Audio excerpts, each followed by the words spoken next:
here we are on Daybreak, and in the upper right-hand corner, we have our yellow Terran player from Western Wolves. It's Sting, and his opponent down here in the lower left-hand corner is our pink Zerg player from Team FX Open Esports. It's Leenock.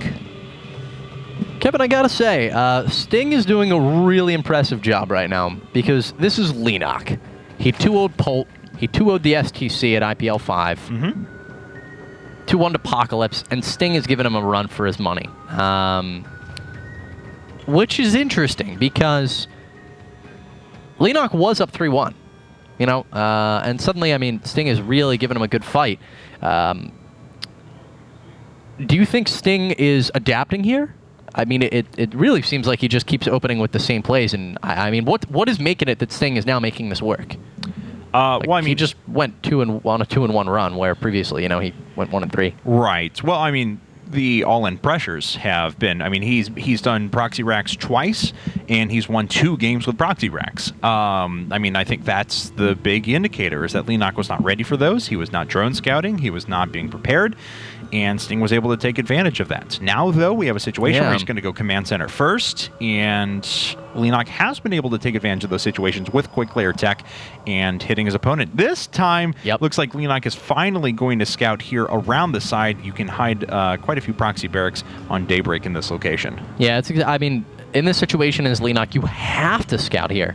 You absolutely have to. And I like that Sting is going to at least be a little bit responsible, make sure he doesn't get early cheese pulled or anything, because you could have, you know, a counterplay on top of a counterplay, you know, where Leenock anticipates that Sting isn't going to go for the proxy plays here, even though it's the only way he's been securing victory. So if we look at, you know, how the openings have gone so far, Sting hasn't been winning games when they've gone to macro, which is probably why Leenock did pick this map. And in fact, Leenock's going to take it to a very fast 3 bases. Wow. 3 bases, in fact, before a spawning pool. 3 hatch before a pool. Pretty cool. I like this build. I think it's fun. I think that we're going to see it happen more and more often. Now, maybe not when Heart of the Swarm happens, of course, but you know, as players got more confident in Brood War 2, they started finding ways to eke out more command structures, and eventually you got to the point where people were like, oh, you can just go hatch, hatch, hatch, pool, hatch, or something like that. And that's kind of the way that StarCraft 2 has trended. Yeah, you really, it boils down to appropriate scouting, and if you get the information that you need out of your opponent, I mean, especially here versus versus Sting, Leenock has really narrowed Sting's play in this set down to a pretty narrow set. Now, Sting really, on Daybreak, every time I've seen him, man, Hellion Banshee's been his opening here, but only 1 gas right now. And we'll be able to go for that factory in just a second. So Hellion is probably going to be the opening. Will he be following up with those Banshees? Yeah, I'm not sure. I think a lot of it's going to depend on what he sees out of Leenock. He's going to check the natural. He's going to check the main. But I don't think he has an indication of that third quite yet. Well, he needs to see it. He does. Yeah, but things are going to look a little weird because there should be queens by now, and there's not. So if he reads into that, he sees no injects, he sees no queens, he sees not that many larvae, and hopefully he'll check up here in the top left-hand corner. I mean, he really doesn't even have to at this point because he's completely right. The queen timings indicate everything, and Leenock is not a player to just forget to place a spawning pool. So there it is. Sting sees the third, and he's not going to be sending that SCV home. And only 1 queen thus far out of Leenock. He knows he has 3 hatcheries. There's really no need to work on all of that in Jackson. I like the decision here from Sting. You know, in this, let's point out the strength of Hellion Banshee. And, you know, it's you're able to deny that third so well, which Leenock just took so fast. You are, but this is going to be a little bit different circumstance because Leenock is doing a couple of smart things. Obviously, he's going to have out an earlier queen over at that third. He's going to have more queens in general, and he actually used his first 25 energy to drop down the creep tumor, so it's going to significantly impede the forces that pop out for our Terran player towards that direction, or at least it's going to give... Yeah. What I mean more is that Leenock's going to have a better opportunity to defend on that creep. I'm in complete agreement. I think it's really smart that Sting isn't going for that opening now, because all the strengths of it have really been negated by Leenock's opening choice here. All right. Well, the question is, where does Sting go from here? He's got his 3rd gas up, of course. With 3 gas, it's not... Okay, there we go. He's actually getting stim right now. So no starport whatsoever, and just going directly into what will eventually be a very fast biomech build. Oh, a double engineering bay here out of Sting. He's really going to be pumping out those upgrades. Leenock, on the other hand, he's only got one evolution chamber right now. You know, he could be going for a very fast and faster play here. As he does, actually, he's only got he's only got 2 gases in total at this time. So does have another 100 gas. He's going to throw down a third one as well. These queens are going to thwart off these Hellions for the moment. Yeah. And Leenock now from here has a couple of options at his disposal. He's shut down the Hellions initially. And clearly, the way that Sting is showing his Hellions, he doesn't have a big follow-up to this. So, I mean, this is actually a prime opportunity for Leenock to try and get in there and scout, pick up on whether or not there is a starport, which he has not seen yet. So he doesn't know that his opponent is going directly into that very powerful biomech build already. This is going to be very scary, and from Leenock, we need to see either fast and fasters or banlings. All the Hellions get picked off from minimal losses from Leenock, and a very nice play there is going to allow him to immediately follow this up with 7 drones. 13, in fact. Yeah, and that starport's only just now coming up, so it's going to be a while until it's done. Leenock going up to his full 6 gas. Still no advanced tech structure, no infestation pit, no spire. There's the spire hitting now, but it seems like he was wondering what to put down. That took a while for him to decide on that. This is a little rough for Leenock.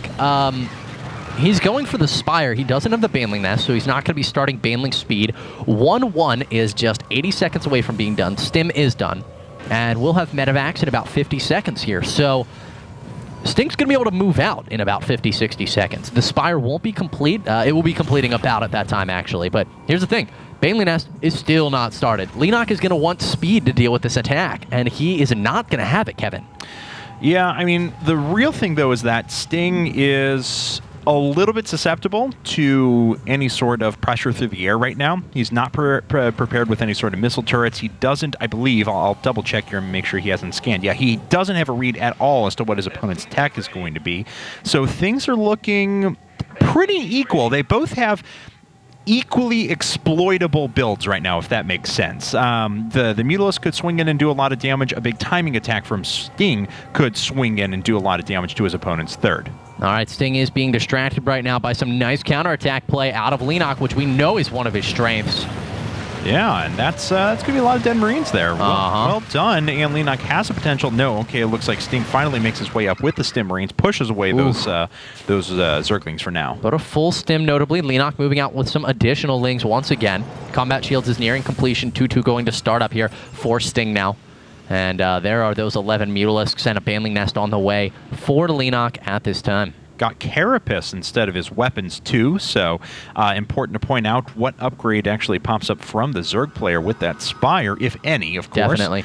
So these are going to be pretty hardy Mutalisks, and they do have the potential. We always mention if they go for +1 weapons, they want to sneak in there, kill a lot of SCVs, things like that. If they go for Carapace, they really want to be used in a little bit larger numbers and pick off tanks and really disrupt any sort of an attack that makes its way across the map. Yeah, he's really going to be focusing on keeping that Muta count high. Leenock going to be swinging around into the main with that now to see what damage he can get done. Lings are accompanying these, of course. Missile turret's going down for Sting as well. He's not ready quite yet for this. No, and if these Mutalisks actually get up to the top, they're going to be in a great position. Looks like they're not going to, though. The Stim Marines did actually end up popping up, and that's going to allow the missile turrets to finish. And that does present a little bit of a problem. The Mutalisks have to swing away. Looks like one of those ended up dying, but that was all. 6 Marines for a Mutalisk. Can almost even trade, and he got a lot of damage in as well, thanks to that missile turret. But Leenock's gearing up for a little bit of an attack right now. That third base is looking pretty exposed. Just a bunker and a few supply depots there in position. But Sting's getting pretty far out on the map, and it looks like Leenock was thinking of going for that, but he doesn't have the forces to be able to combat that. With this, he does. And there we go. A lot of Banelings starting to morph in now. 166 supply for Leenock, but he's losing a ton of mutas right now, Kevin. Quite a bit of damage there dealt to Leenock for sure. Beautiful play there out of Sting, but he's going to have to find a way to contend against these Banelings. Yeah, and there's really not a lot here to be able to do that. These medevacs are almost out of energy. These units stimmed up again. So this is almost permanent damage that's being done right now, even though there are tanks in a really nice position on the high ground here. In fact, that is going to be enough to ward away Leenock, but Sting has to watch out. He's being a little careless with his stims. Well, if he had...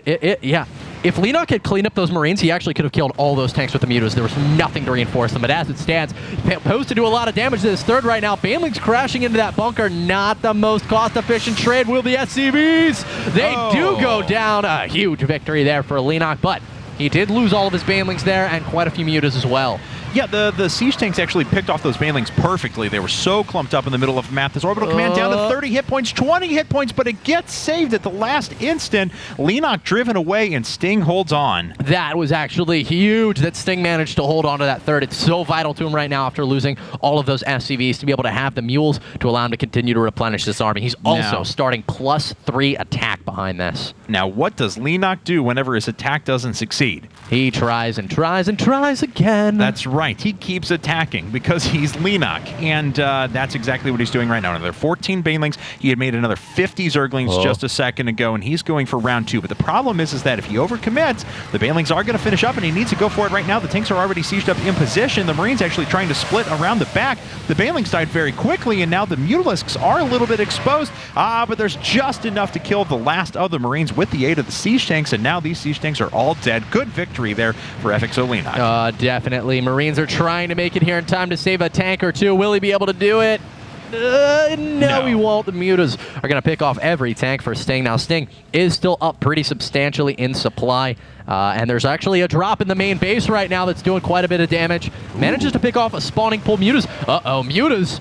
Nice transfuse out of Leenock. These Marines are incredibly powerful right now to just actually 0-1 mutas out of Leenock. So even though the mutas did eventually clean all that up, still another 5-6 mutas went down in addition to the spawning pool that was behind? Yeah, and then 2 more just died, or 1 more just died. That's really been the story of this game for Leenock, is he is just losing incredibly large quantities of mutas. And he's going to lose them all. There they go. The last mutas down. That's it. GG. Sting ties things up. Ladies and gentlemen, we're going to game number 9. So Sting winning a late game play there against Leenock. Well done. What? I mean, Leenock's big thing is that if he ends up getting stopped, if his wave of aggression, if you start winning that tug-of-war battle, because that's essentially what it is a tug-of-war battle. If you can, if Leenock ends up doing a little bit of economic damage and your force that comes in next time is a little bit smaller, he keeps pushing you back a little bit more with each wave until he eventually overwhelms you. But Sting was able to hold through that, and he's forced game number 9. He's already put Leenock against the ropes. He really has, and this is a player we were expecting. I mean, I know I said it right as Leenock beat Hyun. I said, we may have a new reign here. Yeah. And, I mean, Hyun went how many... 14 weeks. But before he actually was ever behind in a set. Oh, gotcha. Yeah, it was all the way until week 13 where he came up against Startale Life. Here we are, guys. Leenock versus Sting, game number 9. We're going to cut to a quick commercial break. The game's going to be on Abyssal City, and I just can't even believe this is happening. We'll be right back.